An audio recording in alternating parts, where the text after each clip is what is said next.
menyesuaikan kondisi harga terhadap barang yang ada di pasaran. Jadi inilah salah satu prinsip yang dianut oleh ekonomi kapital. Apa prinsipnya? Prinsipnya adalah yang akan kita bahas di bab kedua ini. Harga pasar pada dasarnya akan teratur secara otomatis dan menuju kepada efisiensi. Menuju kepada efisiensi ketika pasar justru tidak diintervensi oleh pihak-pihak tertentu. Bisa dipahami di sini. Jadi prinsipnya ketika tidak ada campur tangan pemerintah atau tidak ada campur tangan pembeli, dalam arti pembeli yang berkelompok, yang kuat, atau kebalikannya tidak ada perkongsian, ini biasanya perkongsian yang tidak benar biasanya, yang terjadi oleh para supplier dalam mengatur harga tertentu, maka kecenderungannya adalah harga akan menuju kepada titik yang paling efisien. Artinya di sini adalah si penjual akan menjual dengan harga yang sepatutnya, si pembeli akan mendapatkan harga dengan harga yang sewajarnya. Kira-kira pembukanya seperti itu. Literaturnya masih sama tentang Case, Fair and Oster.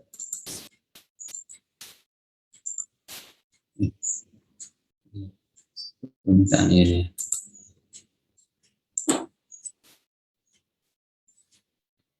Nah, kita lanjut ke pelaku ekonomi. Pelaku ekonomi sini sebagai pengambil keputusan. Di sini dimaksudkan adalah perusahaan.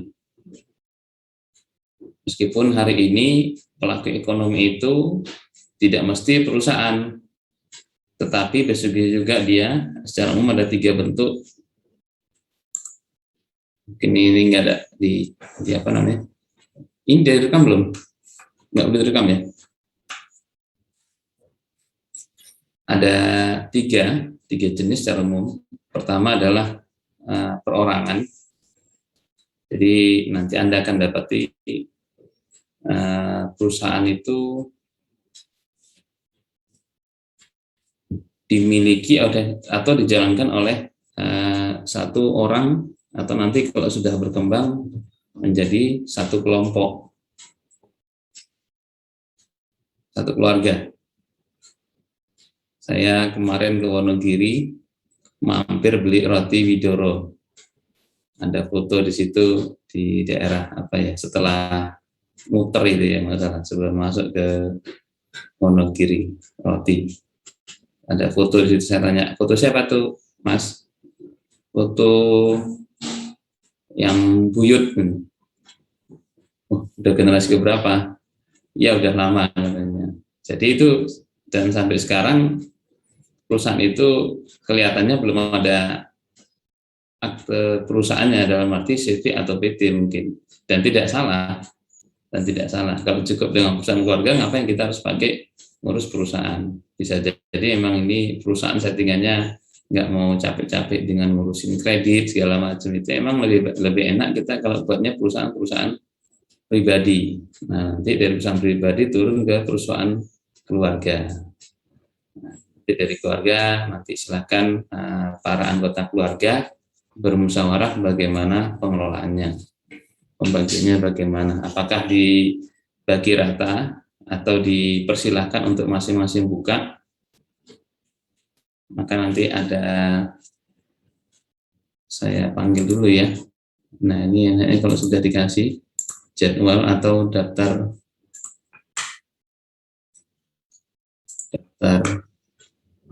asal yang dari Klaten, sebelum saya panggil nanti ngaku dulu. Nah itu dulu. Yang dari Klaten silakan, siapa?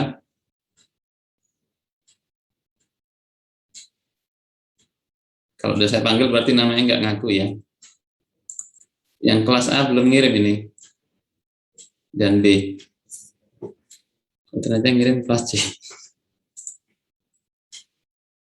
Mbak, nanti yang ini ya, Mas Koordinator, tolong kirimkan asal nama ini mahasiswa. Karena kalau saya panggil nggak pernah nongol. Yang dari Klaten siapa di sini?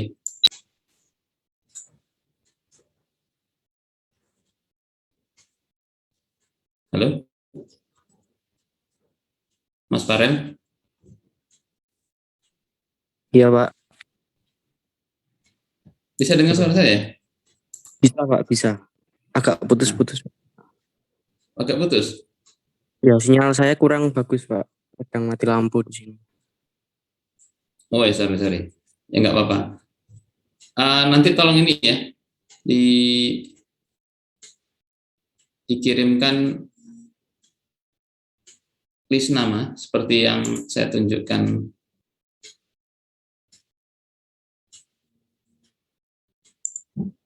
di sini. Jadi saya minta ada nama, karena kalau saya panggil kok terkesan tidak mau mengaku gitu. Bisa kelihatan nih, Mas? Nama dan daerah, Pak. Ya, nama, NIM sama asalnya. Baik, Pak. Jadi nanti saya tahu, nggak usah nanya, saya panggilnya sendiri. Jadi sini nggak ada orang Klaten?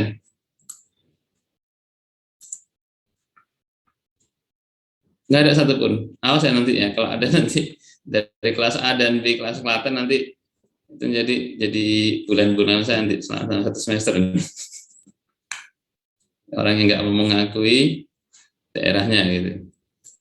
Nggak ada ya? Terakhir saya tanya, nggak ada yang dari Klaten ya? Oke, nggak apa-apa kalau nggak ada. Yang dari Solo?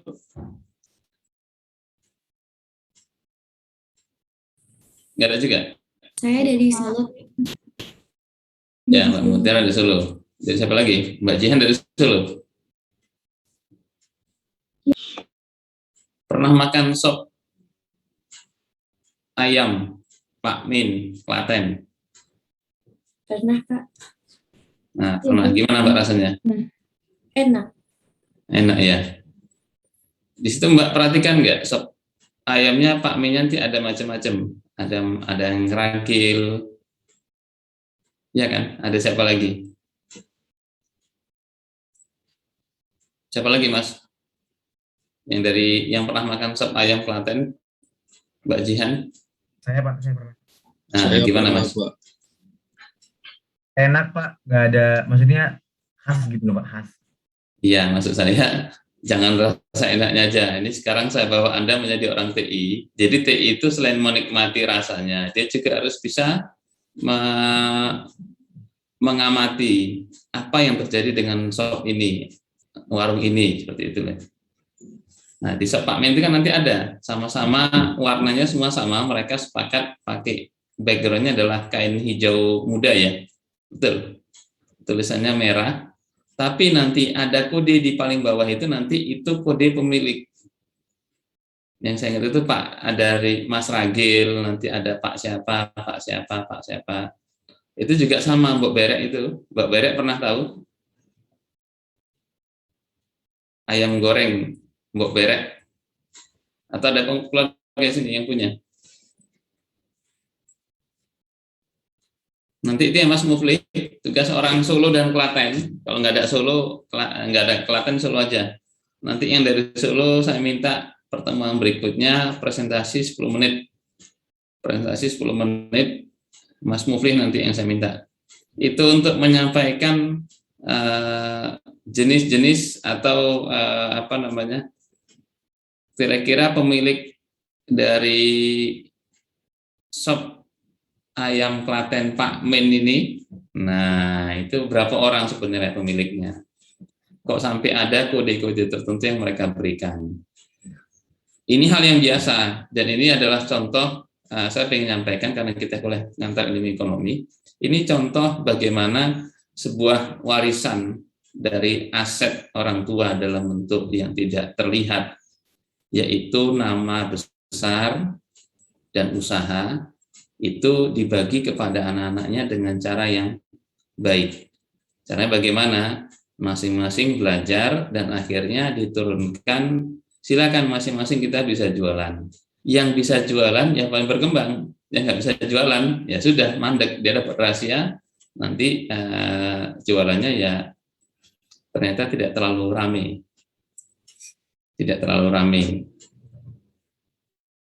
Saya berteman dekat dengan salah satu pewaris keluarga dari pemilik tengkleng Mbak Dia. Nah, mana orang Sukoharjo sini? Untuk pesan makanan apalah saya dikit-dikit. Sukoharjo mana Sukoharjo? Saya Pak Sukoharjo, Pak. Nah, hidup Sukoharjo gitu ya Mas? Di mana Mas Sukoharjonya? Saya di daerah Bulu, Pak, dekat Wonogiri, Pak. Oh ya, sudah nggak apa-apa. Pernah tahu tengkleng Mbak Dia kan? Belum, Pak. Soalnya tengkleng di Sukoharjo juga banyak. Oh, banyak juga. Iya. Oh gitu. Ya, saya nggak tahu yang lain. Tengkleng sekitar Sukoharjo yang rugi itu katanya sudah ada tengkleng parlemen, ada tengkleng Mbak Dia. Yang saya tahu Mbak Dia itu ini Mas, patung Soekarno. Patung Soekarno yang Solo Baru itu nanti Anda masuk ke arah barat. Jadi kalau ada Wonogiri nanti belok kiri. Ada jalannya agak jelek itu. Itu ada tengkleng Mbak Dia. Tengkleng Mbak Dia itu hari ini sudah dijalankan kepada kepada anak-anaknya. Meskipun anaknya udah punya cucu gitu ya, dia udah sepuh. Nah, Mbak Dia ini adalah salah satu anak. Ternyata dia punya saudara yang juga buka tengkleng. Jadi usaha tengkleng ini dirintis dari orang tuanya mereka. Orang tuanya mereka. Mungkin di tahun berapa ya? Tahun 50-an atau tahun 60-an dirintis, anak-anaknya diberikan resep, dibuka gitu ya, diajari, dan akhirnya masing-masing jualan. Ada yang berkembang, ada yang tetap jualan di pinggir jalan. Karena dulu katanya konon orang tuanya Mbak Dia ini, Bu Dia ya, saya manggilnya Bu Dia, anaknya sepelantaran saya. Itu diawali dengan berjualan tengkleng itu dipanggul Mas, digendong gitu. Ya kayak orang Jawa dulu ya. Digendong gitu, nanti dia keliling-keliling menjajakan makanannya di sekitar Warasan, daerah Warasan namanya, dan sekitarnya, sampai ke Bagi sana, jualan keliling, masuk pulang lagi, selesai, dan lama-lama menemukan rasa yang enak dan akhirnya turun.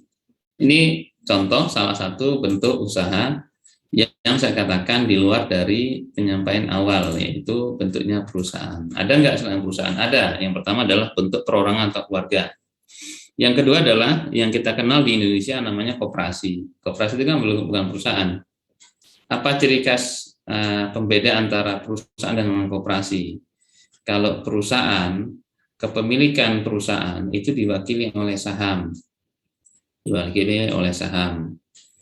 Nah, nanti perusahaan juga dibagi-bagi lagi. Ada perusahaan yang berbentuk CV atau komanditer. Yang kedua adalah yang berbentuk PT, perusahaan perseroan terbatas.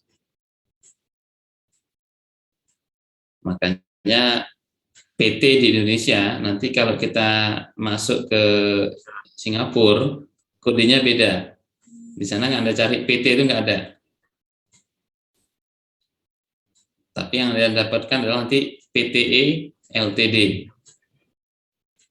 PTE Ltd, singkatan dari Private Enterprise, PTE Private Enterprise Limited. Jadi bahasa Indonesia sama sebenarnya. Private Enterprise Limited. Jadi perusahaan terbatas. Perusahaan private di sini artinya adalah sektor privat atau sektor swasta. Kalau di Malaysia kodenya beda lagi.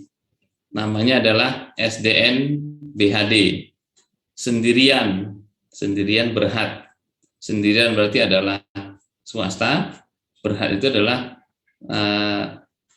berhad itu seperti tertutup atau terbatas.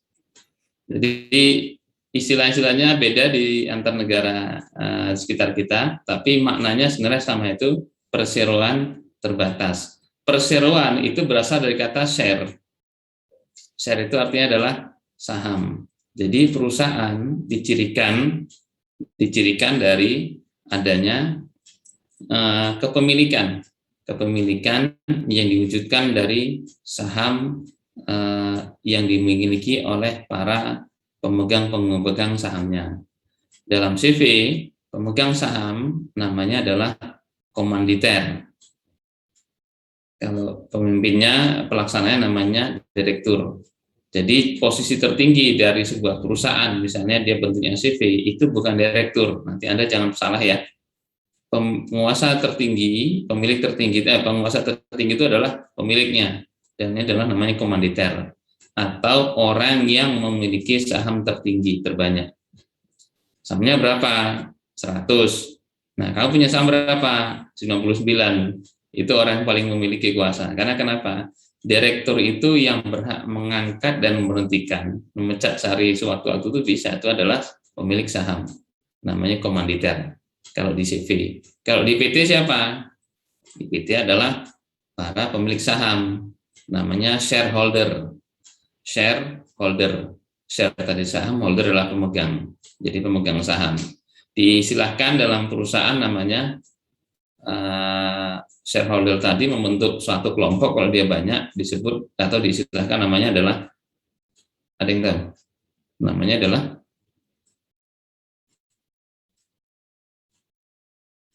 adalah komisaris.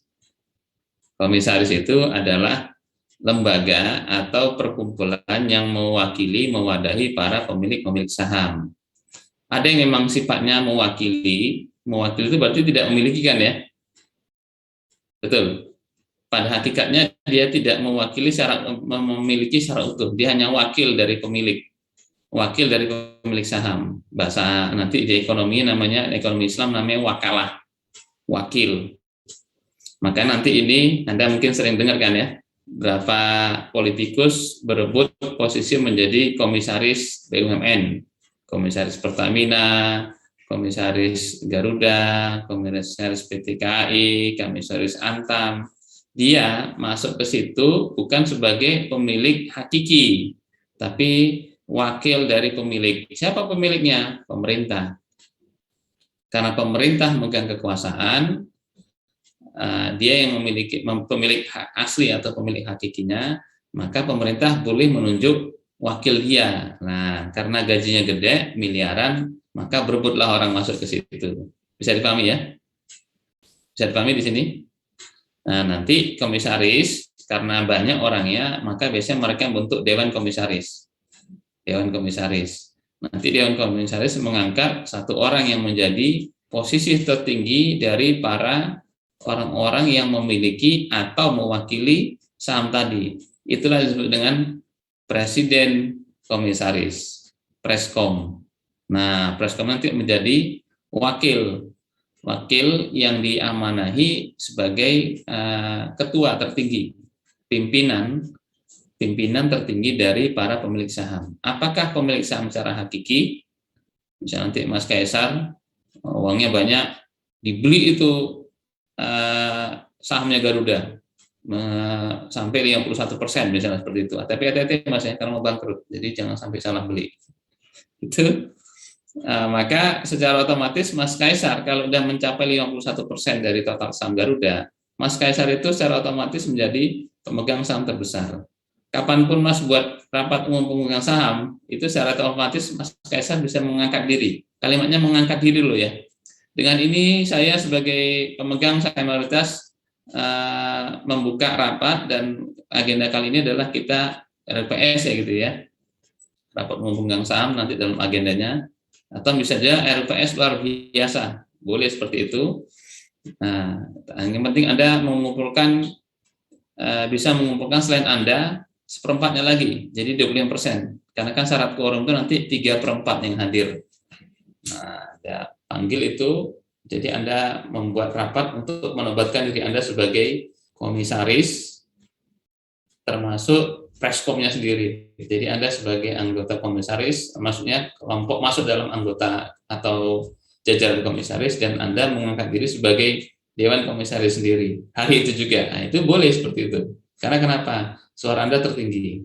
Dari mana? Bukan dari sisi jumlah orangnya, tapi dari sisi jumlah saham yang Anda kuasai. Sampai sini bisa dipahami ya, ini perusahaan. Tadi ada istilahnya ada komisaris, ada direktur. Direktur itu adalah pelaksana, gampangannya karyawan. Jadi setinggi-tinggi yang mau direktur apapun, tetap judulnya adalah karyawan.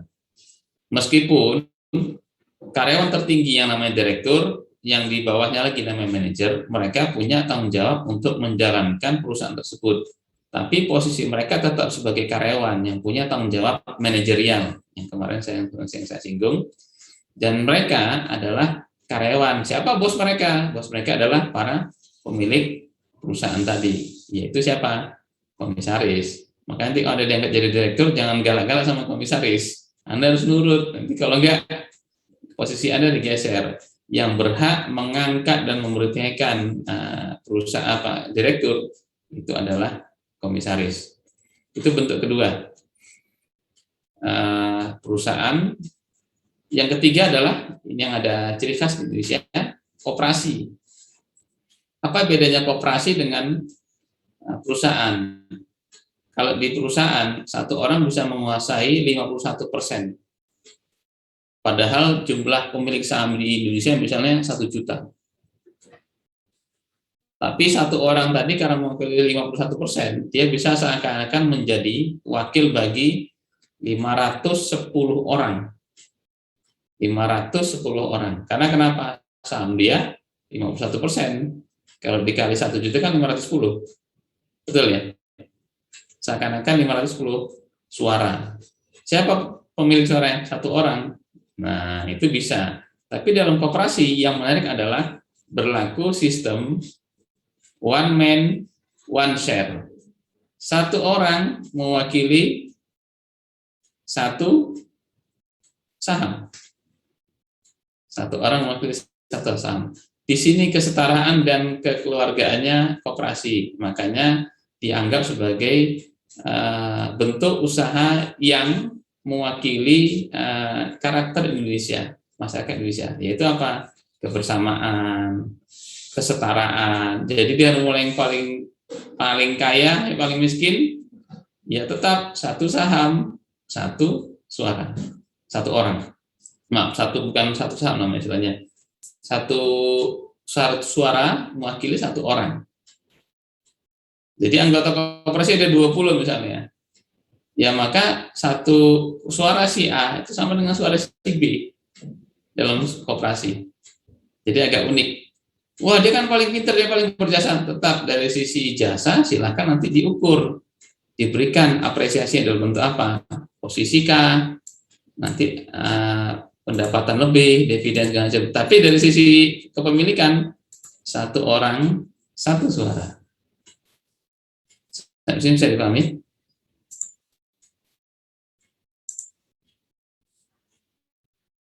Ini kenapa ini ya banyak yang offline videonya. Mohon maaf Pak, di beberapa jaringan ada yang lagi down. Gitu ya? Iya Pak. Oke lah, ini pagi ini dispensasi ya. Nanti ke depan jangan ya. Berarti gangguan ya. Tadi juga saya pakai IndiHome juga agak problem. Switching saya ke Excel. Oke, sampai sini ada pertanyaan mungkin? Itu kira-kira 3 bentuknya. Ada satu lagi nanti PT juga dibagi 2. Ada PT yang sifatnya PT tertutup. Yang kedua adalah PT yang sifatnya terbuka. PT Telkom itu kan PT Telekomunikasi Indonesia, ujungnya dikasih embel-embel. Bukan STMP tapi apa? TBK. TBK. Artinya apa? Terbuka. Di sini artinya perusahaan tersebut sudah dimiliki sahamnya secara terbuka, sudah go public namanya, itu perusahaan. Variasi dari PT, nanti ada PT yang sifatnya tertutup. Kalau Anda lihat nama PT-nya itu tidak ada embel-embel sebelah kanannya, titik TBK, nah itu berarti dia tidak terbuka. Tapi kalau ada kata-kata TBK, maka minimal dia pernah melakukan penawaran saham kepada publik. ini ya, penawaran kepada publik, sekarang namanya IPO ya. Nah, itu nanti berarti ditawarkan di publik. Melalui apa mereka menawarkannya? Yaitu melalui, ada yang tahu? Melalui pasar gemblekan. Ya, melalui pasar apa? Pasar saham. Jadi pasar saham itu adalah pasar yang dibuat untuk melakukan jual beli saham, atau kepemilikan perusahaan. Untuk apa mereka membeli saham? Untuk mendapatkan dividen atau hasil usaha. Dalam istilah koperasi namanya SHU, sisa hasil usaha. Dalam perusahaan namanya dividen. Sama sebenarnya. Apa itu sisa hasil usaha? Adalah keuntungan perusahaan yang sudah dipotong biaya operasional, yang sudah dipotong pajak. Nanti itu namanya net profit, bahasa Inggrisnya net profit after tax. Jadi setelah pajak, nah nanti perusahaan biasanya dalam RUPS. Nah, kenapa harus seru dan harus bisa lobby-lobby? Nanti Anda kalau jadi direktur, ingat-ingat pesan saya ya. Saat RUPS Anda harus baik-baik kepada komisaris dan pemilik saham. Ngapain? Jadi ternyata setiap RUPS itu seorang direktur punya misi. Misinya apa? Dikasih makan banyak-banyak, gitu kan ya, dikasih hiburan, pesangonnya banyak, uang kedatangannya. Untuk apa? Anda waktu itu ngelobi mereka untuk apa? Jadi keuntungan bersih setelah pajak itu, direktur pengennya biasanya menahan, jangan dibagi semuanya. Kalau bisa dibagi cuma 40%, 60% digunakan untuk mengembangkan usaha. Kalau Anda nanti membuat pemilik saham Anda ngambek, nanti mereka mengatakan udah nggak usah, 20% aja, sisanya dibagi. Maka keuntungan yang Anda peroleh capek-capek Anda kumpulkan selama setahun itu, 80%-nya dibagi kepada pemilik saham. Yang tersisa cuma 20%, sehingga akhirnya apa? Upaya Anda untuk mengembangkan perusahaan jadi tersendat. Karena uangnya habis, orang Jawa bilang didum-dum gini, dibagi-bagi seperti itu. Nah, Anda harus baik-baik itu. Lobby-lobby mereka, lobby ke Preskom, lobby ke Dewan Komisaris, sebagai wakil pemilik saham tadi. Untuk apa? Untuk berkenan. Jadi nanti di RUPS biasanya salah satu agenda terpenting itu adalah mendengarkan paparan rencana seorang direktur untuk pengembangan usaha ke depan.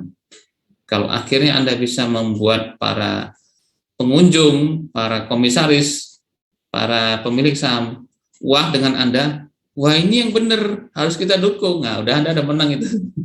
Yang dibagi biasanya nanti jadi dikit. Yang dibagi itu namanya dividen, yang ditahan itulah namanya laba ditahan.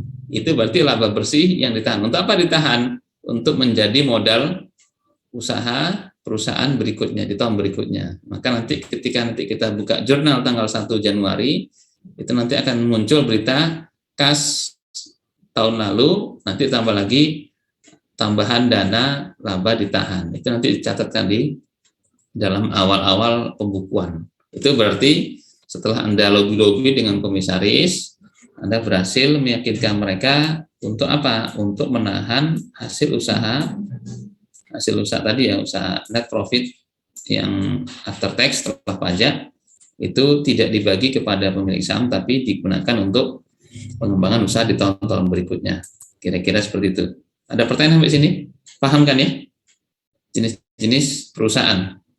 Jenis-jenis perusahaan yang nanti harus Anda bisa pahami, sehingga nanti Anda bisa mengerti perilaku para supplier yang ada nanti kita bahas di pasar. Ada yang mau tanya? Ada? Ada yang bingung? Nggak ada ya seharusnya ya. Sederhana lah, anak TI harus cerdas. Lanjut, perusahaan atau tadi yang 3 ya. Saya kalau kita sebutkan di sini perusahaan berarti yang dimaksud adalah baik dia perorangan, keluarga, atau koperasi atau perusahaan PT itu sendiri ataupun CV atau firm perusahaan ya, adalah organisasi yang mengolah sumber daya menjadi produk jadi. Jadi yang mengolah input menjadi output. Ini konsep dasar di ekonomi. Kalau di ITI kita tidak boleh menyebut ini. Adalah proses yang mengolah sumber daya melalui sebuah proses sehingga menghasilkan output. Jadi kita mengenal yang namanya model input output. Tapi model input output itu ada di tengah-tengah, namanya proses. Ada I, ada P, ada O. Ini nanti Anda seharusnya belajar di pengantar teknik industri. Perusahaan adalah unit produksi utama dalam perekonomian pasar. Sebagai apa? Sebagai pemasok. Wirausahaan atau entrepreneur adalah orang yang mengorganisasikan, mengelola, dan menanggung risiko perusahaan yang memakai ide atau produk baru yang menjadikan bisnis mereka menjadi sukses. Entrepreneur yang hari ini sedang menggejala, dan ini bagus ya, positif, menggejala di kalangan anak-anak milenial, ini sebenarnya adalah orang-orang yang memiliki kemampuan. Saya out of the box dulu ya dari sini. Kalau saya sampaikan gini Mbak Mas, untuk ngecek Anda itu bisa dikatakan seorang entrepreneur enggak? Kalau menurut saya seorang entrepreneur itu minimal punya dua. Syarat bisa lebih tapi minimal dua. Dua ini yang menjadi ciri khas apakah Anda cocok menjadi seorang entrepreneur atau Anda tidak cocok jadi seorang entrepreneur. Jadi sukses itu nggak mesti jadi seorang pengusaha ya. Anda bisa sukses meskipun Anda menjadi seorang pekerja atau karyawan. Mungkin Bu Reni lebih senior dari saya. Masih ingat dengan Tantri Abeng ya Bu? Di tahun 90-an itu. Halo, Pak. Tantri Abeng, Bapak Tantri Abeng.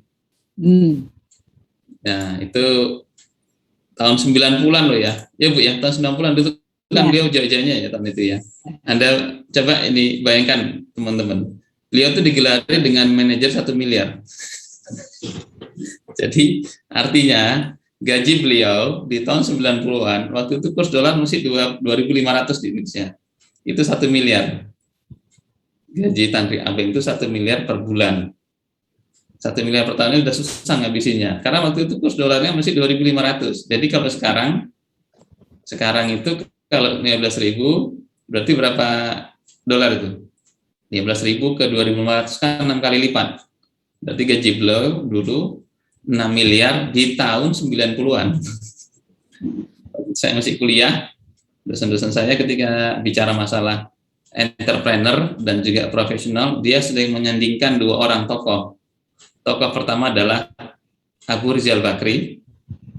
Abu Rizal Bakri itu bukan orang ekonomi.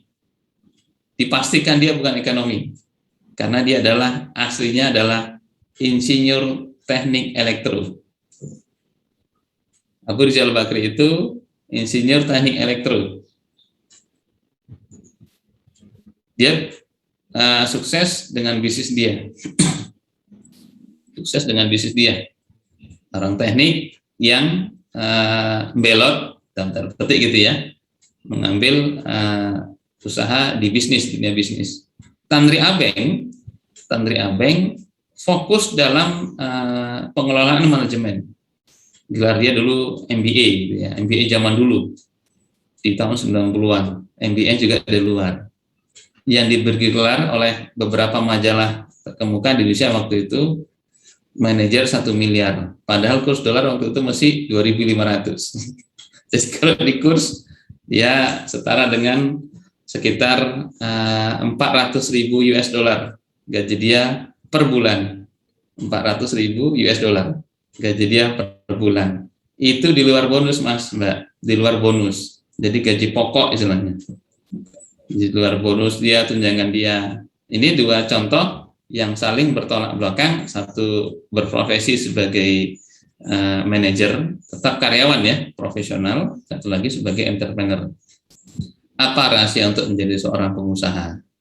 Ini ada di buku, hanya istilahnya orang dia bilang ilmu titeni. Saya niteni ternyata seorang pengusaha itu harus punya dua hal. Pertama, seorang mau jadi pengusaha wajib memiliki kemampuan untuk menanggung risiko atau bercengkramaria dengan yang namanya risiko. Jadi kalau Anda tipikalnya memang nggak suka risiko, saran saya jadi ini aja. Jadi karyawan saja. Jadi pegawai. Bisa sukses seperti Tanti Amping tadi. Itu Anda harus bermain resiko. Karena kenapa? Investasi itu resiko. Bisnis itu resiko. Anda sudah mapan pun nanti resiko tetap melekat. Ketika Anda mapan dan akhirnya mantep, maka tunggulah akan terjadi sesuatu yang tidak diinginkan. Nah, hari Sabtu kemarin saya ke ke Magetan. Kelompok tani curhat ke saya, ya karena udah saya kasih teh manis gitu ya, enggak, karena kita ngobrol. Jadi dia bilang, waduh Pak, pandemi ini buat kami pusing. Kenapa? Saya bilang, kok pusing? Dulu kami tuh nggak perlu, jadi sebenarnya dulu dia katakan sebelum pandemi, dia bilang, kami tidak ada yang marketing keluar Pak. Pembeli itu datang berbondong-bondong berbis-bis ke tempat kami. Jadi kami itu tidak pernah masarkan keluar. Nyaman banget katanya.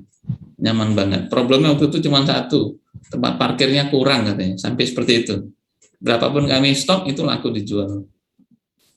Nah, sekarang ketika pandemi terjadi, akses traveling itu ditutup, yang dari atas, dari Sarangan nggak boleh turun ke bawah, Gunung Lawu nggak turun ke bawah, mereka bingung apa yang terjadi.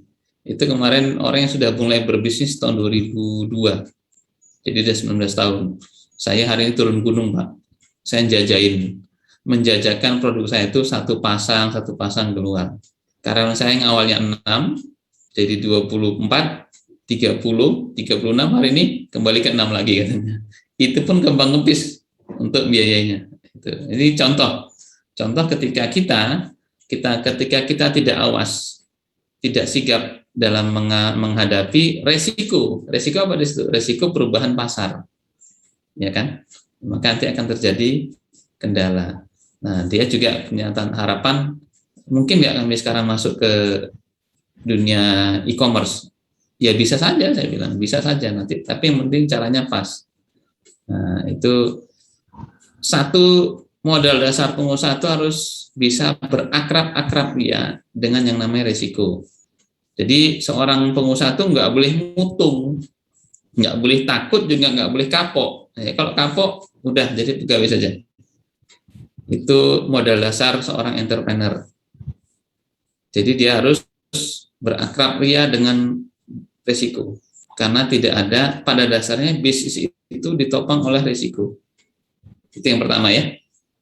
Yang kedua, pengusaha itu harus bisa membaca dan memprediksi kejadian yang akan datang. Jadi istilahnya bukan dukun di sini, tapi tren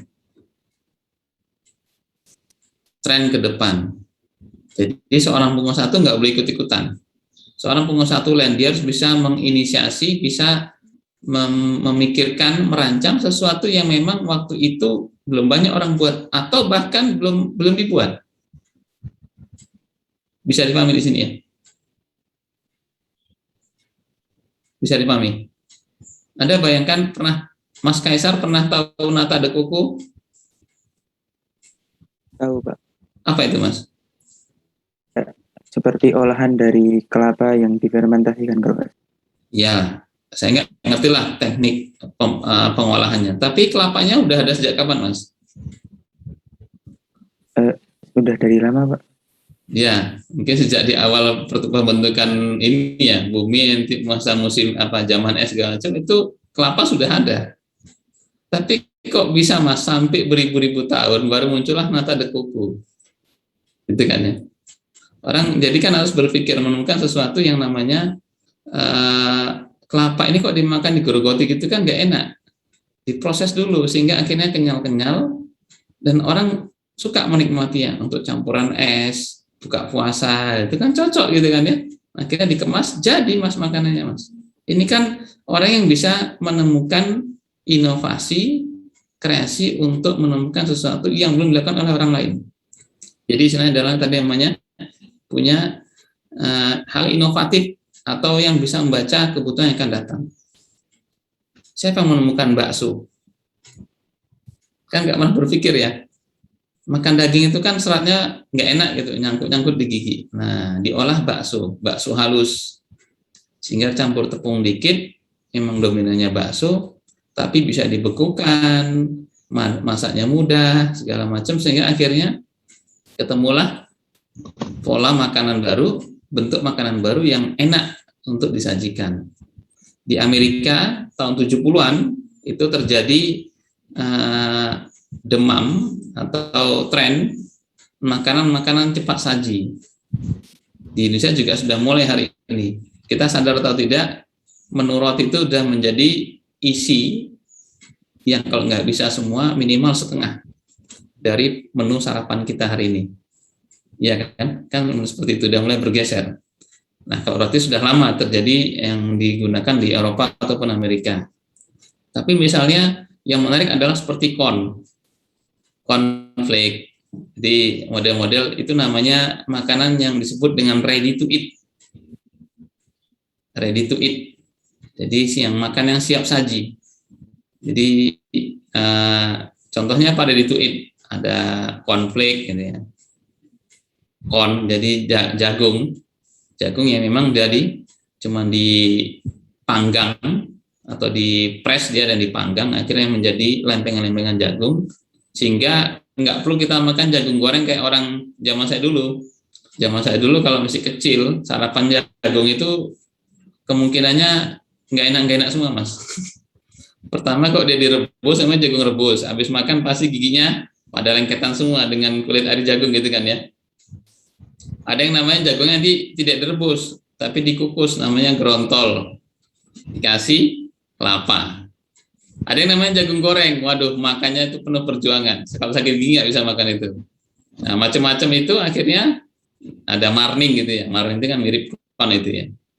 Itu mereka modifikasi sehingga corn tadi itu menjadi satu yang praktis. Dan orang makan sarapan jagung nggak perlu bersusah payah bersihin gigi, ngerebus segala macam. Mereka sudah buat yang siap untuk disajikan. Termasuk juga seperti misalnya fenomena kemunculan makanan sosis ayam, ya kan, sosis sapi, kalau di luar ada sosis babi, seperti itu. Itu jadi media cepat untuk menyantap makanan dalam waktu yang singkat. Disebut dengan kalau di dalam marketing era produk ready to eat namanya. Ini entrepreneur, dua syaratnya. Nah, kalau Anda tidak nyaman dengan dua hal tadi, saran saya jangan paksakan diri Anda menjadi pengusaha. Kesuksesan itu nggak mesti jadi seorang pengusaha. Meskipun peluang seorang pengusaha sukses itu jauh lebih besar. Nah, tapi kalau emang kita tidak punya bekal ya jangan lari ke situ, karena takutnya keinginan kita tidak ditopang oleh kemampuan kita. Oke, sampai sini ada pertanyaan? Jadi wirausaha adalah orang yang mengorganisasikan, mengelola, menginisiasi, menanggung risiko, dan memiliki ide segala macam. Jadi itu adalah dia sebagai seorang nahkoda kok dalam sebuah perjalanan kapal yang akan menentukan arah kemudi kapal mau kemana. Rumah tangga ini sebagai pembeli. Nah, kenapa nggak ada individu? Ya nanti individu dan rumah tangga bisa digabung satu. Ini adalah unit konsumen, unit pembeli dalam ekonomi. Jadi problematika harga atau pasar itu adalah problematika antara perusahaan firm dengan household atau rumah tangga. Yang dibahas kira-kira seperti itu. Nanti dari sini akan muncul konsep, ini harus Anda ingat ya. Ini biasanya dipakai sampai ke marketing nanti, sampai ke marketing, ke manajemen strategi semua dipakai. Kita mengenal nanti yang namanya pasar output atau pasar input. Pasar output berarti adalah pasar yang terjadi dalam siklus pemakaian output produk. output perusahaan. Sedangkan pasar input berarti pasar di mana sumber daya itu nanti yang diperjualbelikan atau disikluskan dalam telaah pasar input. Mana ilustrasinya? Kira-kira seperti ini. Udah kelihatan kan ya?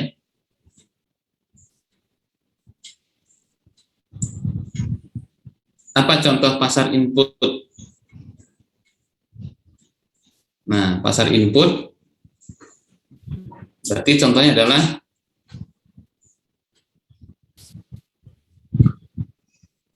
lihat yang diagram dalam, yang di dalam.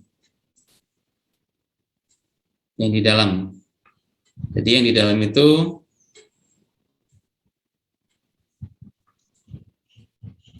sebentar, ini kok macamnya belum jelas.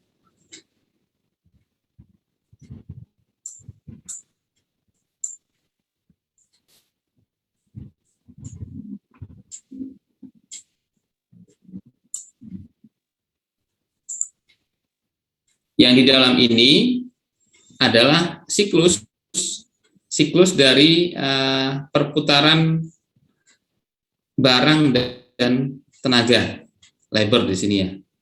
Jadi contohnya apa? Siklus yang di dalam dulu, yang dalam. Jadi arahnya searah dengan jarum jam. Perusahaan memproduksi hasil dan akhirnya menghasilkan produk dalam bentuk apa? Dalam bentuk barang maupun services, ya kan? Produk tersebut siapa yang beli? Yang beli adalah household atau rumah tangga. Dibeli oleh rumah tangga. Ini namanya pasar output yang di atas ya. Jadi dari firm ke household.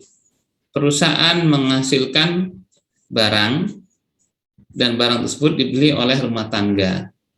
Nah, rumah tangga ketika membeli, Anda lihat yang sebelah kanan, ada demand kan ya, kebutuhan. Ada rumah tangga, seorang ayah atau ibu bekerja, dia kan pasti untuk menghidupi rumah tangganya butuh listrik, mungkin untuk pembayaran tiket PLN, butuh air untuk PPDAM, butuh makanan dia beli ke tempat beras dan segala macam. Maka untuk memenuhi demand tersebut, maka rumah tangga mengeluarkan payment, pembayaran kepada siapa? Kepada sumber pembelian tadi. Paymentnya kepada siapa? Kepada perusahaan. Itu pasar output. Sedangkan pasar inputnya bagaimana? Nanti dibalik. Bagaimana cara perusahaan menghasilkan produk? Maka dia butuh input. Apa inputnya? Inputnya pertama adalah labor. Labor itu apa? Karyawan, tenaga kerja. Secanggih-canggihnya perusahaan pasti masih butuh minimal satpam, gitu kan ya. Minimal nanti bagian packaging, bagian quality control segala macam. Nah, itu butuh karyawan. Siapa? Disuplai dari mana karyanya? Ternyata karyanya disuplai juga oleh rumah tangga itu sendiri. Bisa dipahami ya? Orang-orang atau masyarakatnya yang terwakili oleh rumah tangga. Oh, karyanya adalah ternyata si A, si B, si C, di mana si A, si B, si C dalam pasar input dia adalah karyawan, tapi bagi pasar output dia adalah pembeli. Jadi di satu sisi dia sebagai karyawan, berarti dia mensuplai, memberikan input untuk tenaga kerjanya atau pikirannya, tapi bagi sisi output dia merupakan pembeli. Apalagi yang di situ adalah capital. Capital itu dari mana sumbernya? Juga ternyata dari household. Kok bisa? Karena pada dasarnya bank itu, ini saya kasih tahu rahasianya banknya. Modal asli bank itu tidak akan pernah lebih dari 20%. Makanya Menteri Keuangan itu kalau mau ada kata isu ras, setengah mati mereka takut. Karena kenapa? Kalau sampai setengah jam melakukan ras, dipastikan bank mati. Setengah nasabah itu menarik uangnya secara total, itu bank mati. Yang jadi masalah kalau yang narik dana adalah mahasiswa atau pegawai-pegawai rendah. Itu enggak masalah, karena kenapa? Dia fokusnya bukan berapa jumlah nasabah yang menarik, tapi fokusnya adalah berapa jumlah tabungan yang ditarik. Berapa jumlah tabungan yang ditarik. Karena kenapa? hitung-hitungannya nanti dalam ilmu aktuaria ya, di matematika itu ada namanya matematika aktuaria.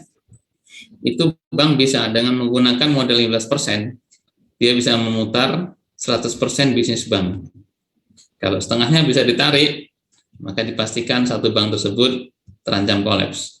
Karena kenapa? Dipastikan bank tersebut tidak bisa memenuhi kewajiban-kewajiban jatuh tempo dari pembayaran kepada nasabah dia.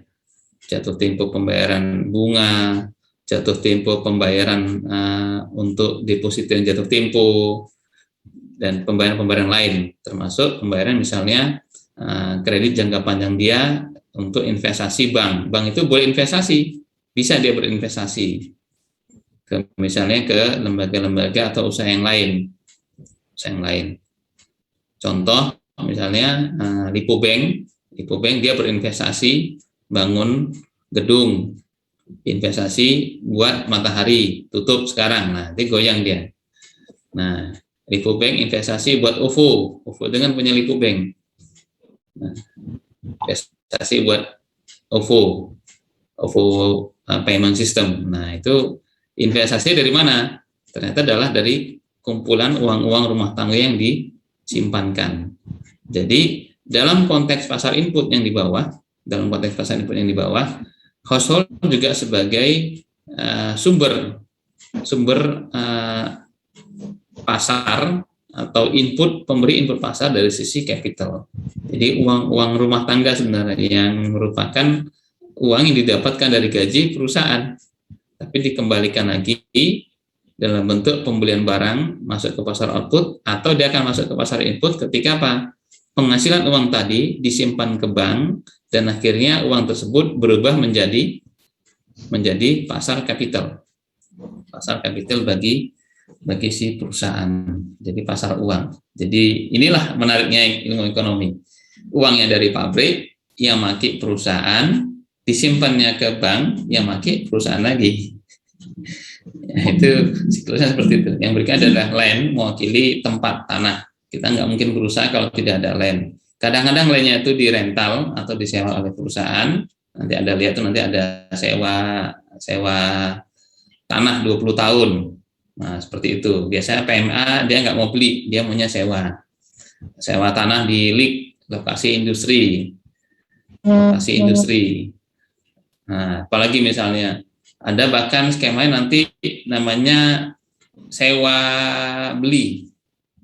Jadi saya itu nanti dibeli. Atau nanti model adalah sewa pinjam. Bukan saya pinjam, lupa saya nama yang ketiga nih. Jadi contohnya gini, seorang punya tanah, disewa sama orang lain, perusahaan misalnya 20 tahun. Nah, bagaimana konteksnya?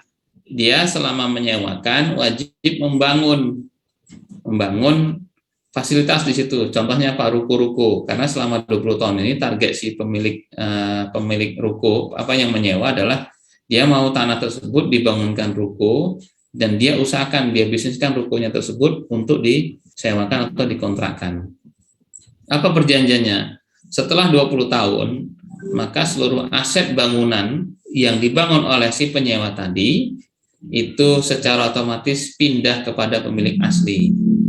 Itu ada seperti itu. Cuman supaya lupa saya namanya dulu. Pernah tahu tapi kok ini ya, lupa istilahnya. Itu jadi model namanya ya sewa atau kontrak, tapi nanti ada serah terima. Lupa saya namanya nanti. Kalau nanti ingat saya sampaikan. Itu contoh fenomena land sebagai satu pasar tersendiri yang diberikan kepada industri untuk tempat berusaha. Maka kalau Anda perhatikan, ada siklus di dalam yang arahnya sesuai dengan arah jarum jam. Itu adalah perputaran barang modal, ya kan? Atau perputaran barang modal untuk input maupun barang produk jadi untuk outputnya. Sedangkan ada siklus di luar yang berlawanan dengan arah jarum jam, itu menandakan jalur payment pembayaran. Ini harus Anda pahami sebagai konsep dasar, ada namanya pasar input dengan pasar output. Sampai sini ada pertanyaan mungkin? Nah, yang kedua adalah, lanjut lagi, barang dan jasa mengalir searah jarum jam. Tadi saya katakan barang dan jasa searah jarum jam, jadi arahnya mana? Dari arah diinisiasi oleh arah firm ya. Jasa tenaga kerja dari rumah tangga ke perusahaan. Tadi saya ceritakan barang jasa kebalikannya dari perusahaan ke rumah tangga. Pembayaran biasa dalam bentuk uang atau e-money sekarang mengalir berlawanan arah jarum jam yang dari sisi lingkaran luarnya. Pasar input mencakup pasar tenaga kerja, pasar modal, pasar tanah. Anda lihat yang bagian bawah. Pasar tenaga kerja, modal tadi saya ceritakan, juga pasar tanah tadi sudah saya sampaikan. Dengan pasar output,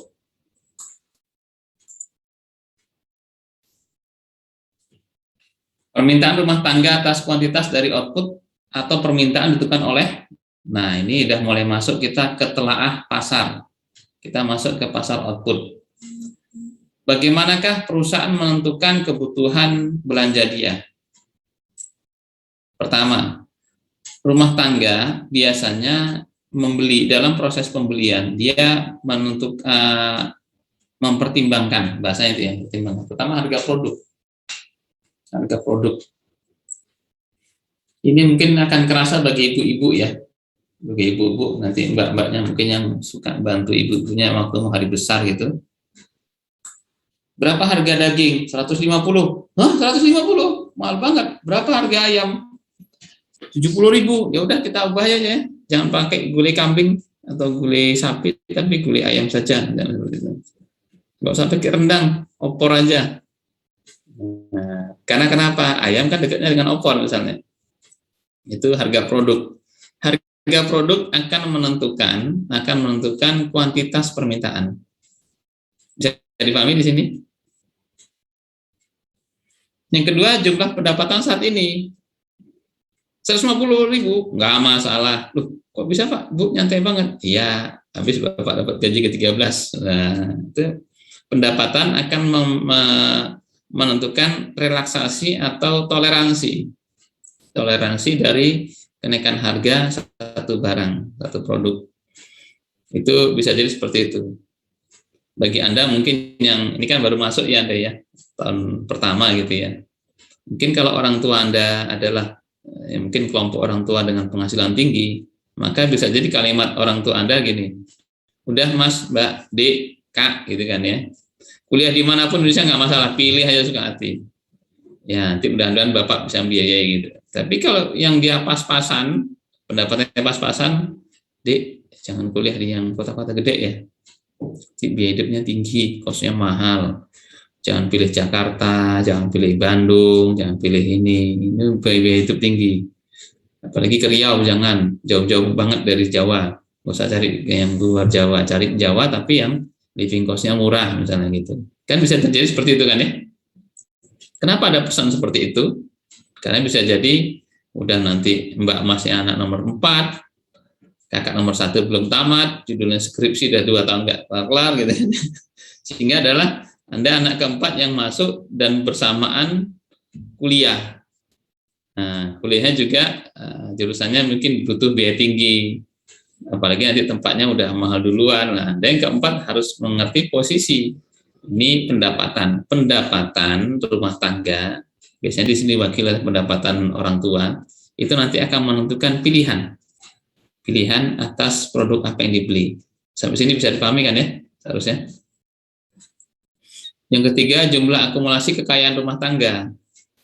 Ada istilah, saya coba panggil dulu untuk ngecek aja. Mas Juli Fansa, Fawas.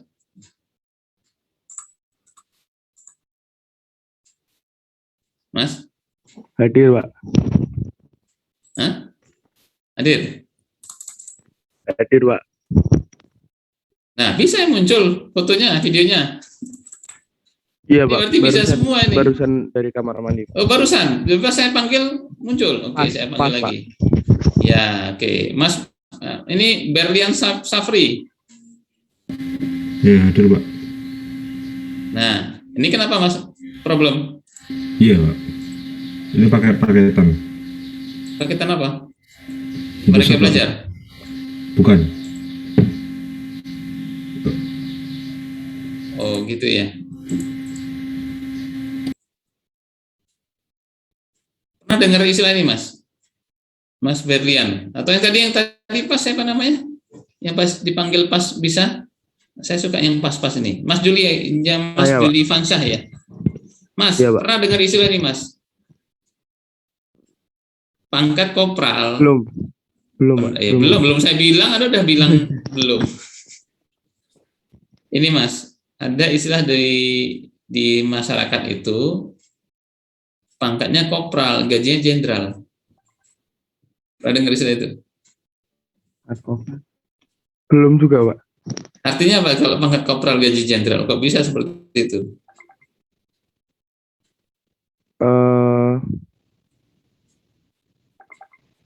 Berarti gajinya tidak sesuai dengan pangkatnya, Pak. Kenapa kok bisa seperti itu?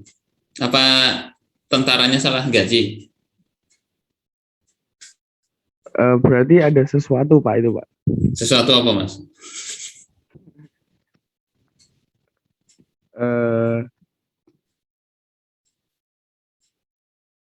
Apa ya, Pak? Apa? ya. Apa ini saya tanya itu yang apanya? Ada apa rupanya dengan istilah itu? Tapi istilah itu lazim. Kenapa, Pak? Istilah itu sering muncul di masyarakat. Oh, berarti istilah itu sudah terbiasa di masyarakat, Pak. Iya, tapi maksudnya apa? Yang saya tanya ke Anda itu sekarang. Apa itu seperti itu, Pak? Seperti kayak korupsi gitu, Pak? Enggak mesti korupsi kok. Kenapa orang kaya dianggap korupsi? Tidak semua orang kaya itu korupsi.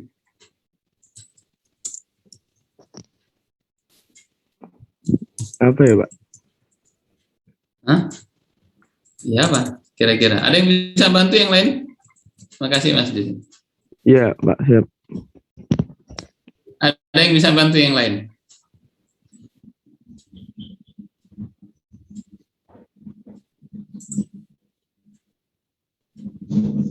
Ini saya share ya. Kalimat tadi itu kalimat yang lazim. Dan memang fenomenanya ada. Beberapa waktu yang lalu KPK merilis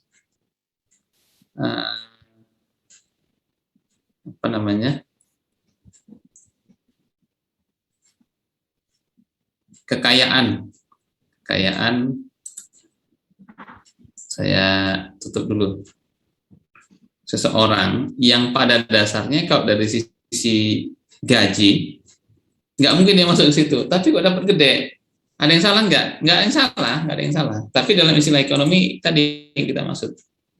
Udah kelihatan? Sudah? Ya, di sini ya ini ada berita ya. Heboh kekayaan kepala sekolah di Kota Tangerang capai 1,6 triliun.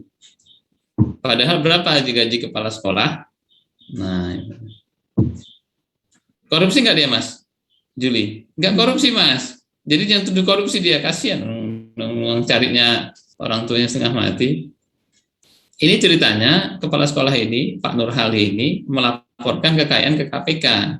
Strukturnya ternyata dia, nah ini Mas, kata kunci Mas Juli, saya kasih bocornya ini, harus pinter-pinter cari mertua.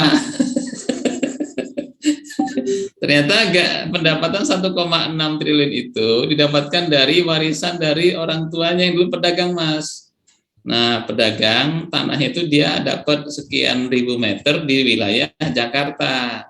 Awalnya mungkin beli murah, hari ini ditaksir menggunakan NJOP itu harganya 1,6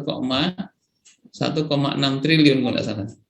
Jadi 1,6 sekiannya itu didapatkan dari pendapatan dia sendiri, tapi 1,6-nya itu dari warisan. Udah ngerti Mas Juli ya? Caranya, triknya udah dapat? Udah paham? Iya, Pak. Ternyata ada. Nah, saya panggil Anda tuh biar Anda tahu ini. Caranya gitu, Mas. Jelas ya udah ya?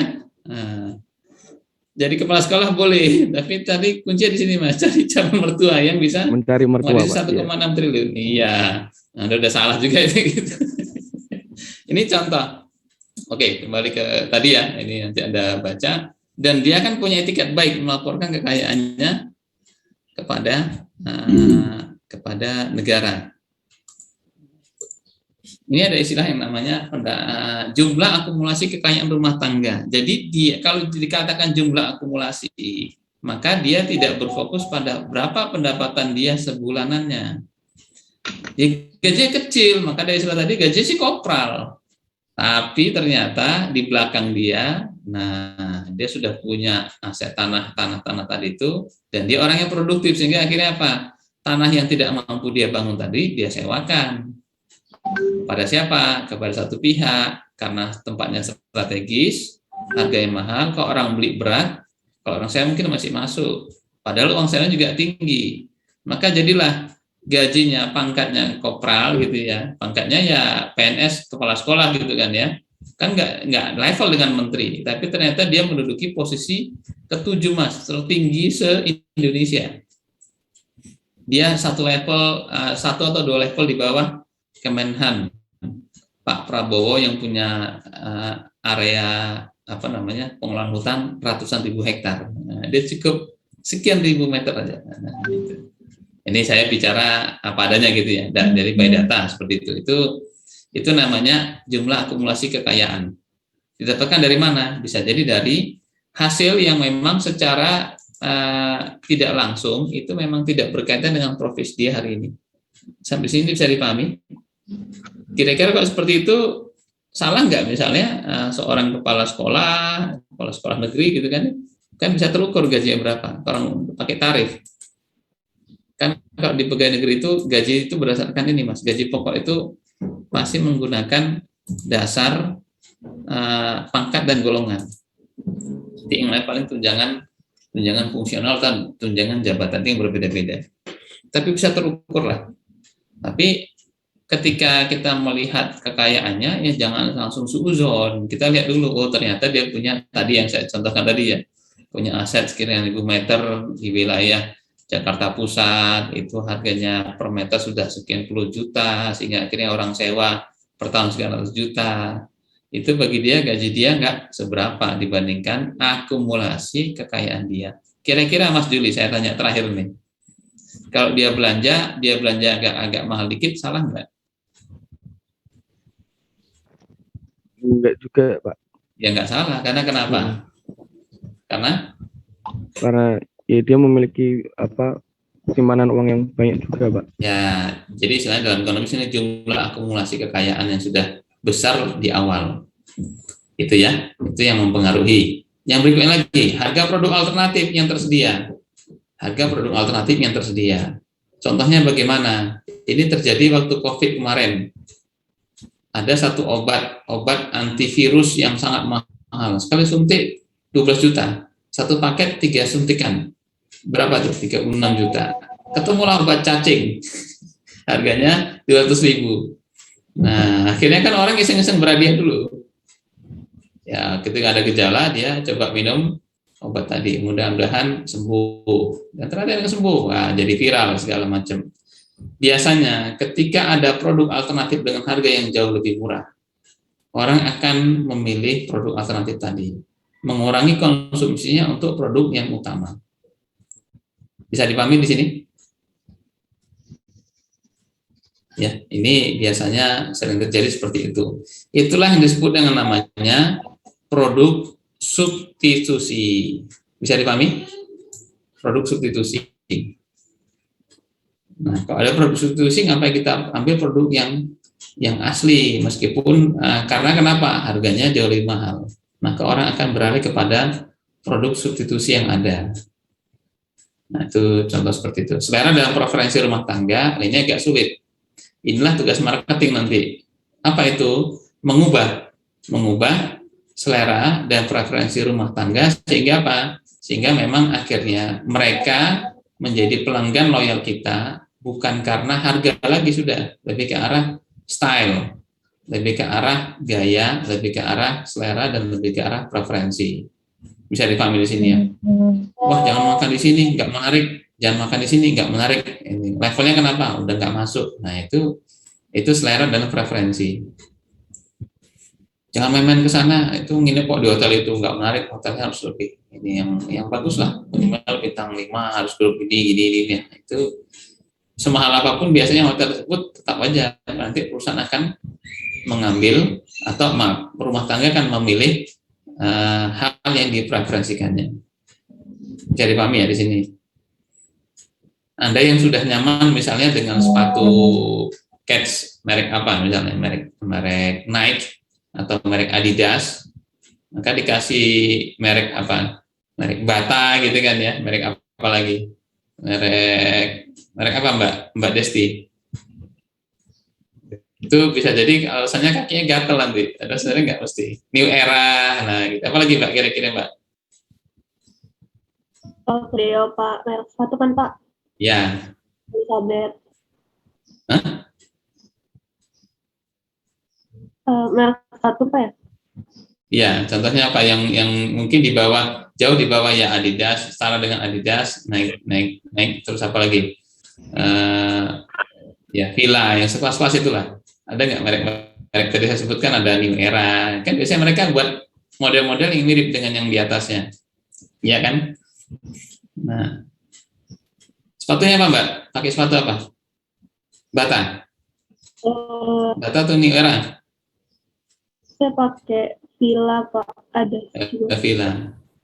Kalau dikasih Bata mau nggak? Iya Pak, nggak apa-apa. Nggak apa-apa, kalau dikasih kali ya. Iya Pak. Kalau dikasih nggak usah nolak, betul. Tapi kalau harus memilih, milih mana Mbak? Fila atau Bata? Fila Pak, tergantung Pak, modelnya saya suka yang mana. Oke, ini yang namanya preferensi ya, pilihan. Ya, terima kasih Mbak. Ini yang disebut dengan preferensi atau pilihan. Jadi semakin nanti pemasar marketing bisa mengarahkan preferensi kepada merek-merek atau produknya dia, maka semakin dekat nanti pilihan rumah tangga tersebut untuk membeli produk kita. Yang kedua lagi adalah ekspektasi masa depan rumah tangga terkait mengenai pendapatan, kekayaan dan harga produk. Ini maksudnya adalah gini Mbak, Mas. Ini lebih ke arah bagaimana rumah tangga menyikapi kekayaan hari ini untuk menghadapi masa yang akan datang. Ini bisa berkaitan dengan misalnya ancaman, bisa juga berkaitan dengan misalnya tantangan atau program-program rumah tangga. Contohnya apa? Nggak ada pandemi, nggak ada krisis ekonomi, juga nggak ada krisis moneter. Tapi kenapa rumah tangga ini kok ngirit?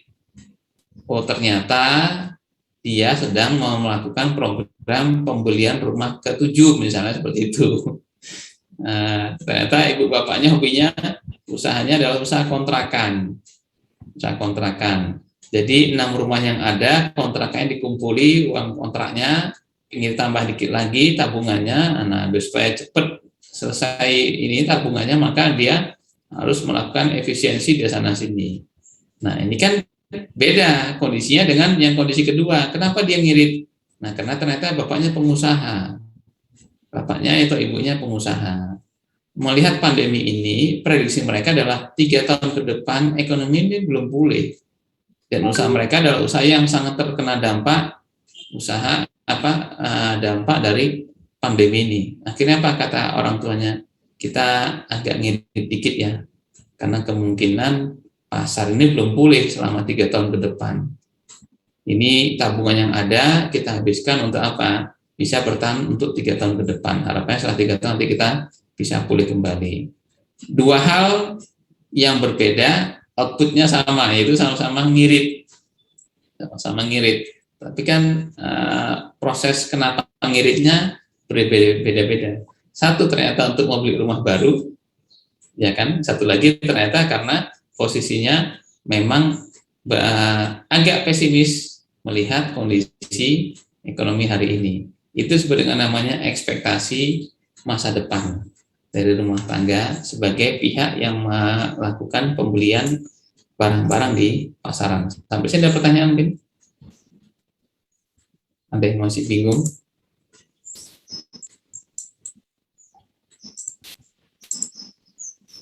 Nggak ada? Nggak ada, lanjut. Kuantitas kuantitas yang diminta, quantity demand adalah jumlah unit yang dibeli oleh rumah tangga dalam periode tertentu jika rumah tangga mampu membeli semua kebutuhan dengan harga pasar saat itu. Kuantitas yang diminta dan harga pasar menjadi hal yang saling berhubungan dan terpenting dalam konteks pasar tunggal. Maksudnya seperti ini, Mbak Mas.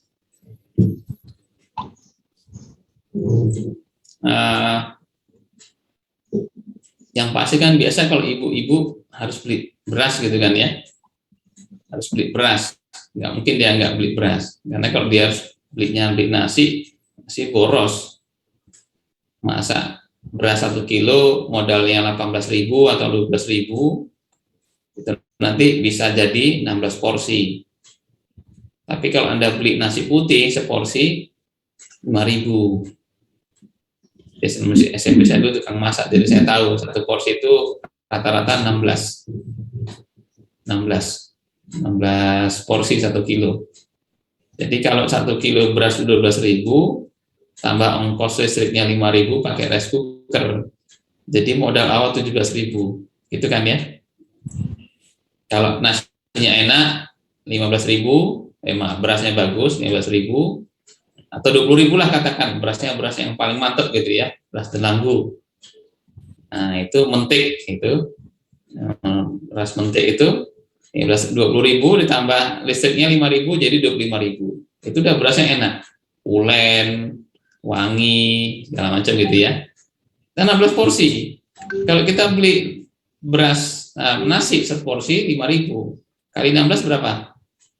Mbak Anya Sefri ya. 16 porsi jadi berapa, Mbak? Mohon maaf Pak, suara saya terdengar tidak ya? Oh jelas Mbak. Sangat jelas Mbak. Berapa jadi? 192.000 gitu Pak. Gimana? Kurang lebih 192.000 itu bukan Pak? Ya bukan dong. Beras nasinya seporsi 5.000 kan jadi 16 porsi. Jadi berapa Mbak? Kalau dia harus beli beras. Beli nasi. Kalau tadi beras dimasak kan cuma cukup butuh 5.000. Kalau beli nasi 16 porsi dia butuh uang. Kenapa nggak nyambung ya? Mohon maaf Pak, kurang lebih 8. Berapa Mas Juli? Berapa Mbak Anya? Berapa Mbaknya? 80 Pak. Ya 80.000. Kalau Mbak pilih mana Mbak? Masak nasi atau beli nasi?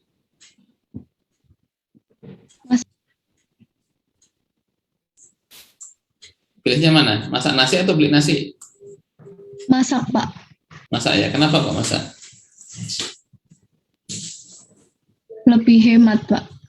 Ya, ini contoh satu produk ya. Contoh satu produk. Nah, kalau seperti itu maka ibu-ibu rumah tangga kecenderungannya dia memasak sendiri. Karena kenapa? Kerasa per 16 porsi. Jadi kalau Anda satu keluarga ada 4 orang anak, ibu bapak, bapaknya makanya 2 porsi gitu ya. Itu kan kali 2 berapa jadi? Masih 7, 14.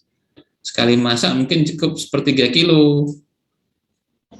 Atau kalau makan dikit ya 1/4 kilo. 2,5 on. Nah, itu nanti dimasak, habis sekali masak, nanti sore masak lagi. Atau pagi masak, siang masak, sore masak ya bisa. Tapi nggak akan nyampe 1 kilo habis berasnya. Kira-kira seperti itu. Ya nanti uang yang dikeluarkan juga enggak ini. Kuantitas yang diminta dan harga pasar menjadi hal yang paling berhubungan. Jadi kita lihat berapa permintaannya. Oh ternyata kalau harganya mahal, ada kecenderungan biasanya kita mengurangi pembelian. Kalau harganya murah, turun, kita menambah pembelian. Kuantitas yang diminta per periode dipengaruhi oleh perubahan harga. Nah, permintaan atau demand dipengaruhi oleh permintaan pasar maksudnya ini ya. Perubahan pendapatan, kekayaan, produk harga lain, atau istilahnya disebut dengan produk substitusi atau produk pesaing, selera dan ekspektasi masa yang akan datang. Ya, itu yang tadi dijelaskan di awal. Nah, jadwal permintaan dan kurva permintaan juga menjadi pertimbangan. Schedule permintaan adalah tabel yang mendaftarkan seberapa banyak produk tertentu yang akan dibeli oleh rumah tangga pada variasi harga tertentu. Jadi jadwalnya. Kurva permintaan adalah grafik yang menggambarkan seberapa banyak produk tersebut dibeli oleh rumah tangga pada variasi produk tertentu. Kenapa ada pembahasan masalah schedule dan kurva permintaan? Nanti ini akan jadi menarik. Menariknya bagaimana? Anda bayangkan, sebentar, saya tutup dulu, pakai yang whiteboard saja. Nah, ini. Kalau ini adalah permintaan, ini adalah durasi waktu T. Ada model permintaan itu seperti ini, Mbak. Ini nggak ada, jadi T1, 2, sampai nanti ini 12. Permintaan 1 nggak ada, 2 nggak ada, 3 nggak ada, 4 nggak ada, nanti tiba-tiba ke 6, dia banyak. 7, 8, 9, 12, nggak ada lagi. Ada yang modelnya, yang kedua adalah bentuknya seperti ini.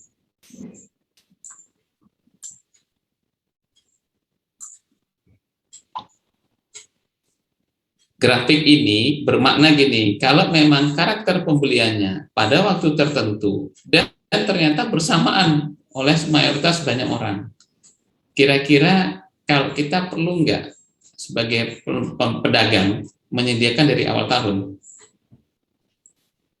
Bisa dipahami.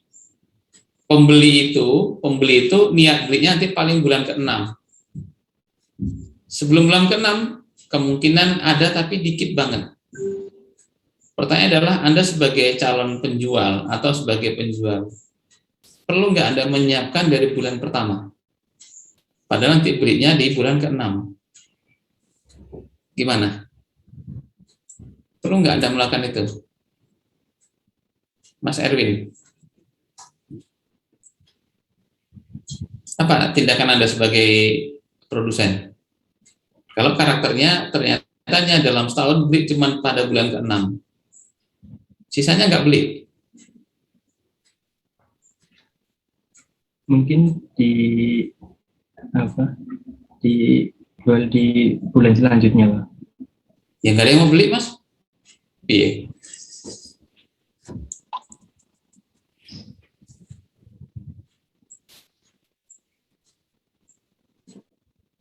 Perlu nggak ada produksi di bulan-bulan yang lain? Ya, silakan Mas Fatur.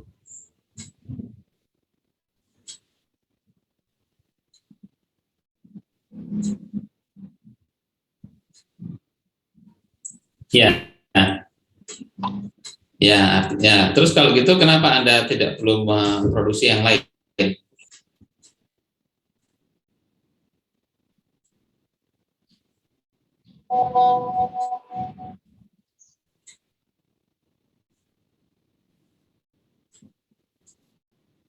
Karena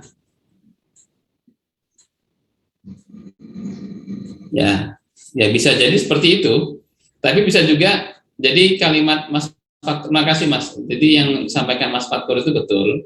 Jadi seorang produsen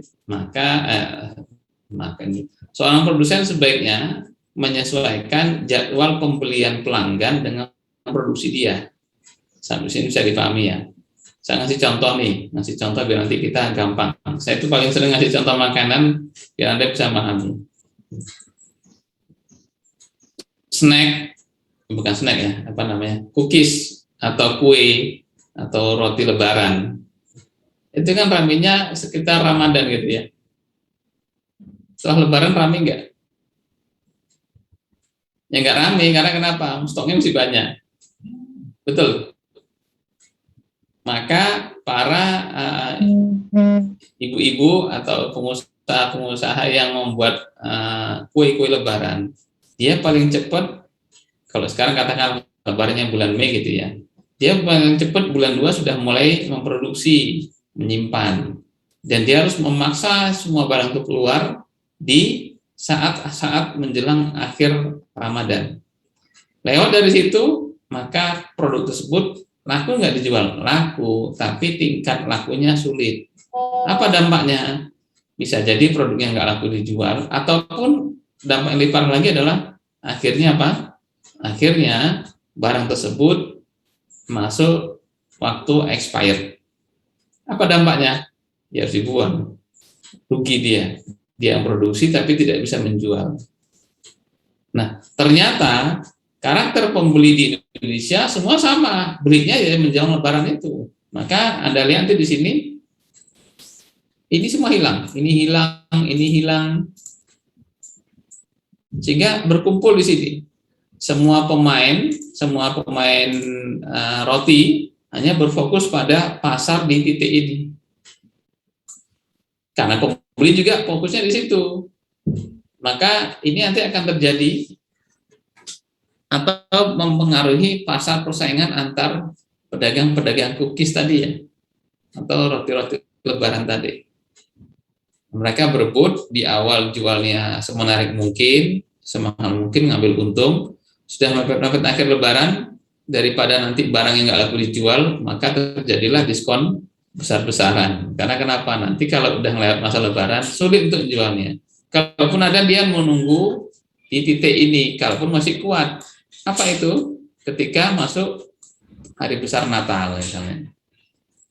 Iya kan? Kalau nyanda, padahal kan trennya sekarang ini Lebarannya maju, Natalnya tetap. Nah, mungkin nanti Anda satu saat akan merasakan Natal dengan Lebaran itu jadi satu. Itu terjadi. Karena memang dalam setiap tahun itu Lebaran itu maju 14 hari, plus minus. 14 hari. Sekarang kan nanti di bulan 5 kali ya sudah Lebaran. Nanti tahun depan lagi bulan 5 lebih awal, tahun depannya lagi bulan April, terus seperti itu nanti lama-lama Natal nggak mungkin sama dengan tahun baru ya, karena kan tetap tanggalnya pakai tanggal matahari. Kalau tanggal komariah bisa aja seperti itu terjadi. Nah, itu nanti akan contoh di mana nanti akan berpengaruh terhadap bagaimana karakter penjualan si produsen, karakter penjualan dari produsen. Nah, schedule permintaan, kurva permintaan juga sama. Bagaimana kurvanya? Kalau mau saya tanya nih sekarang, Mas Berlian, jawabnya jujur ya. Iya, Pak. Saya mau tanya Mas, kapan terakhir Anda beli buku tulis? Buku tulis awal semester 3 ini, Pak. Oh, Anda beli? Bukan buku tulis sih, Pak, tapi kertas B5 itu, Pak. Kertas apa? Kertas HVS? Ya, kayak gitu. Ya, tadi pertanyaan saya, kapan terakhir beli buku tulis? Oh, SMA, Pak. SMA kelas berapa? Kelas 3. Kan kelas 3 ada COVID, mesti buku tulis juga? Yang awal-awal kan belum, Pak. Oh, yang awal belum ya? Oke lah. Ya, itu contoh ya. Jadi, buku tulis itu salah satu produk yang mana dia schedule-nya mirip cookies tadi, tapi kan setahun terjadi 2 kali. Di awal tahun ajaran, satu lagi di awal semester. Setelah itu, boro-boro ngeliat buku tulis gitu kan ya Mas ya. Nah, ternyata buku yang dibeli semester 3 sampai semester 8 belum habis-habis lembarannya gitu ya. Jadi nggak beli-beli. Itu contoh kurvanya bagaimana. Jadi kurvanya kecenderungannya ada yang siklus, ada yang trennya bahkan berkurang atau trennya menaik. Hati-hati. Jadi schedule itu lebih ke arah waktu. Apa tadi contohnya kok ada yang agak panjang? Itu contohnya misalnya payung atau jas hujan.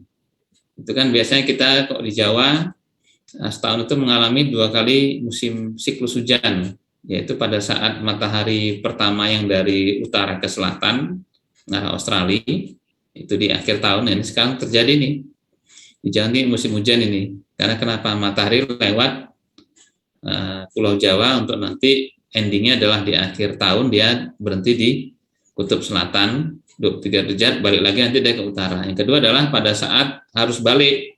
Jadi setelah beberapa hari di Australia, nanti dia akan balik ke Khatulistiwa lagi, yang melewati Jawa lagi. Nah, dia bisa titik-titik di mana daerah yang dilalui oleh matahari tadi, biasanya kecenderungannya akan mengalami musim hujan. Nah, di titik itu pedagang jas hujan, apalagi payung, itu mengalami puncak pasar. Tapi bagi tukang es itu musibah bagi dia. Saya pernah sekali waktu itu negur tukang es. Jadi ini jadi istilahnya perenungan kita bareng-bareng gitu ya. Jadi itu waktu itu saya ketemu dia tuh sholat asar, berarti kan udah jam 4 sore. Hujan terus, dan saya tahu dari pagi itu memang mendung hujan seperti saya tanya, gimana Pak? Kan dia berhenti sholat gitu, saya tegur. Nah, ada yang beli nggak Pak? Ya alhamdulillah Mas, mungkin rezeki hari ini rezekinya dalam bentuk hujan. Artinya apa? Seharian dia keliling, tidak ada satu pembeli yang beli es. Yang namanya jual es di musim hujan, kan nggak ada yang mau beli. Bersyukurlah kita yang misalnya bisa menghasilkan rezeki secara lebih kreatif lagi seperti itu. Itu bisa jadi bagi saudara kita yang ya istilahnya ekonomi masih terbelenggu, perlulah nanti kita juga sedikit banyak memikirkan mereka. Itu schedule permintaan. Kalau kurva permintaan ini lebih menarik lagi, karena kenapa? Dia tidak hanya cukup di masalah jadwal, tapi lebih ke arah kurva. Mengekspektasi karakter permintaan Anda di masa yang akan datang. Apa maksudnya di sini? Apakah siklusnya tetap? Kayak misalnya ponco tadi atau jas hujan, bisa jadi tetap. Karena orang selalu aja habis beli ponco, udah bau, jarang disimpan. Biasanya kalau ada rusak dikit, dibuang. Seperti itu. Atau nanti ganti dia. Jadi trennya adalah ya ada pembelian kembali, apakah nomor 1 atau 2, atau selalu ada orang yang lupa beli atau bawa jas hujan, sehingga ketika musim hujan dia jalan lupa bawa ponco, dia akhirnya dia pasti beli lagi. Itu tren kurvanya. Ada kurva yang bisa jadi makin ke depan makin hilang. Apa contohnya? Ya contohnya buku tulis tadi. Buku tulis tadi kan satu produk yang makin hari orang makin jarang makainya. Apalagi misalnya ketika teknologi touchscreen-nya iPad Anda atau handphone Anda itu bisa menulis dengan lebih sensitif, sehingga Anda lebih nyaman nulis di screen Anda tadi daripada nulis di buku tulis. Nah, kalau screen kan bisa disimpan sewaktu-waktu, Anda bisa mengakses email Anda atau istilahnya Google Drive Anda bisa membaca sewaktu-waktu. Kalau buku tulis, nah gitu, kena hujan, selesai udah. Tulisannya larut bersama hujan turun gitu kan ya. Hujan turun pun tulisan Anda turun jadi. Itu kurva permintaan yang bisa jadi makin hari makin berkurang. Dulu orang menjual buku-buku namanya pocketbook, buku kecil ya, buku saku. Hari ini pocketbook hilang. Para produknya itu semakin hilang. Maka Anda lihat di Gramedia gitu ya, toko-toko buku itu ada lelang buku 5.000, 3.000. Wah, ini gerakan amal. Enggak, itu bukan gerakan amal. Itu gerakan ngabisin stok. Karena kenapa? Teknologi produk itu sudah mulai terlewati masanya. Tren kurvanya sudah mulai menurun, bahkan satu saat ini akan hilang. Padahal di era tahun 90-an, di awal ya, itu pocketbook menjadi salah satu tren bagi para penerbit buku menjual produk tersebut. Nah, sekarang produk penerbit bagaimana usahanya? Ya, dia mencari ke produk mana dia harus bisa menjual jenis-jenis buku yang memang masih diperlukan oleh masyarakat hari ini. Itu kurva permintaan. Enggak kurva yang menaik, ada. Jadi dia bukan menurun, justru kebalikannya, dia lebih menaik masa yang akan datang. Apa contohnya? Ya contohnya handphone. Hari ini handphone itu Kalau perlu orang nggak boleh punya satu, kalau bisa dua gitu. Jadi ada cadangan untuk ketika akses satu mati, akses yang kedua hidup seperti itu. Awalnya orang nggak perlu handphone, nggak kenal handphone, awalnya butuh handphone. Sekarang nggak ada handphone, ketinggalan handphone, balik dia itu. Ketinggalan dompet masih bisa lanjut kalau ada e-money. Tolong dong transferin aja, gitu kan ya. Sekarang ketinggalan handphone, putar balik itu. 10 kilo, putar balik. Karena kenapa? Nggak ada handphone, serasa nggak gimana gitu kan ya. Sudah, akhirnya putar balik. Itu contoh-contoh kurva permintaan yang nanti berubah. Masa yang akan datang semakin tinggi lagi misalnya. Apalagi tren permintaan yang lain. Misalnya di kasus-kasus kanker segala macam yang hari ini merajalela di Indonesia, di dunia ya secara umumnya, maka muncul tren baru untuk waktunya sudah habis, Pak. udah bisa Mas ya? Oke lah kalau gitu Mas. Ya, ntar lagi. Itu muncul pasar-pasar produk organik, produk yang bebas, produk-produk pupuk kimia, pestisida segala macam yang bisa men-trigger kemunculan sel-sel kanker. Hingga akhirnya produk ini trennya menaik. Apa contohnya? Muncul beras organik, ya kan? Telur organik, minyak organik, apalagi macam-macam lah pokoknya sekarang. Pasta gigi pun organik.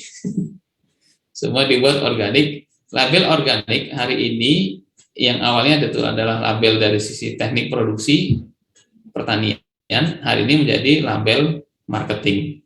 Nah, ini contoh kurva permintaan yang meningkat masa yang akan datang.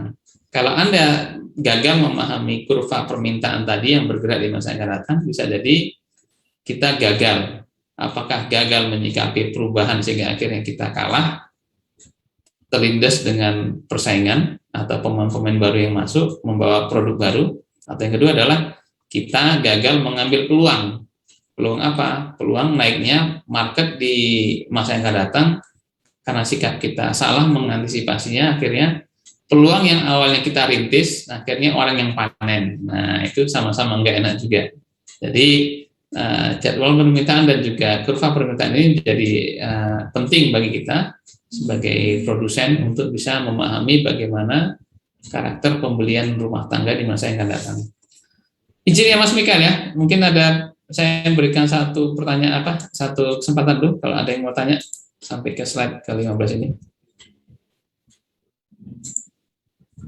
Nggak ada yang mau tanya?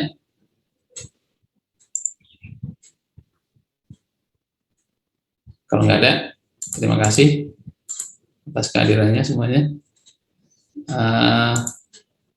Tambahan ini berarti nih Mbak siapa koordinatornya? Mas Farel ya? Atau Mas Wiru? Saya, Pak. Ya, Mas Farel. Nanti tolong Mas dipastikan ke depan, kuliah ke depan nanti jangan banyak gangguan lagi. Kalau memang gangguan ya karena kuliahnya kita online ya ditunda ya nggak apa-apa. Ya, ini banyak yang sudah sit in aja dia. Nggak aktif ini. Baik gitu ya. Kalau memang sit in terus, mungkin saya nanti akan mengubah pola ngajarnya, saya kirim video aja. Saya kirim video, Anda dengerin nanti kita ketemu di ujian. Kirim video nanti diskusi tanya jawab selesai dari ujian nanti ketemu di ujian gitu ya. Baik, terima kasih. Kita akhiri. Terima kasih Bu Reni. Selamat pagi. Ya, Bu. Ya. Ya, pagi Bu. Ya, Bu. Terima kasih. Assalamualaikum warahmatullahi wabarakatuh. Waalaikumsalam. Waalaikumsalam warahmatullahi wabarakatuh. Terima kasih, Pak. Terima kasih, Pak. Terima kasih. Terima kasih. Terima kasih. Terima kasih.